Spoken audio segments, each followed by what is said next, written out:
Hey everybody, I just wanted to check in real quick now that we have done our first round of placeholders on the timeline.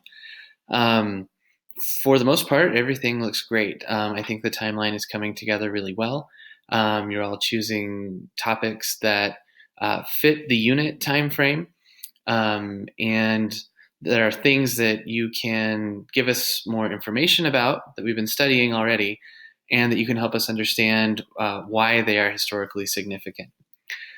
So do remember as you work on the ID step that along with your kind of definition of and new perspective on whatever topic you've chosen, you need to have a section of your entry that explains the historical significance of your topic in specific terms. And what I'm really getting at there is asking you to tell us why this topic matters, why we need to know something about it if we're going to understand New Mexico history.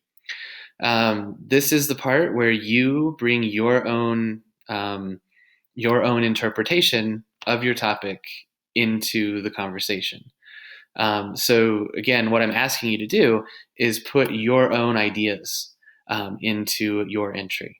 So it's not just kind of a summary of who this person was or what this event was about, but instead it is your interpretation and your understanding of why this thing matters. So I hope that helps to clarify a little bit. I also wanted to point out, as you can maybe see here, to be really careful about the BC and AD on the timeline. So, for example, this one, Hernan Cortez, I think it's probably just whatever time this gave to you, Estrella, when you put this on here.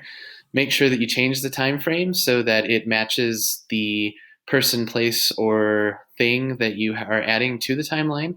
Sometimes, if you don't do that, other people won't realize that that topic has been posted on the timeline, if that makes sense.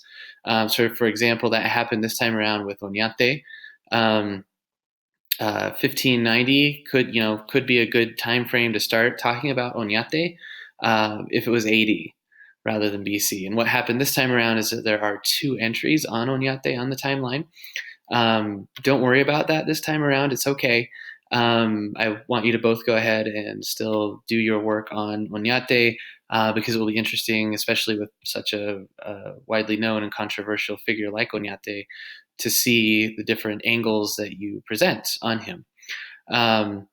Do be careful about that, though, for the future. Because not putting the person, place, or thing in the right time or the right time frame on the timeline makes it difficult to see those kinds of mistakes, if that makes sense, or makes it difficult for others to realize that this has already been posted because they don't see it where they think it's going to appear. Also, you may have recognized that I didn't specify how to define the timeframes of your entries. So, for example, with Oñate, you could do 1598 because that's the year that he entered the colony of New Mexico. You could do his birth date as the beginning date. You could make some choices about where you place these on the timeline.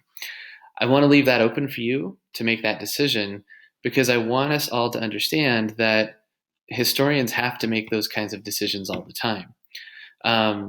Everything I just said, those are all facts, right? The date of Oñate's birth, when he entered New Mexico, but there is a choice made about which one we privilege, which one we emphasize.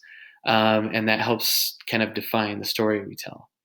So again, just keep that in mind in terms of thinking about how history is constructed and what it means when we look at the past. All right, I'll stop rambling on now. I hope that's helpful. Please let me know if you have questions or if you see that yours is a BC that shouldn't be.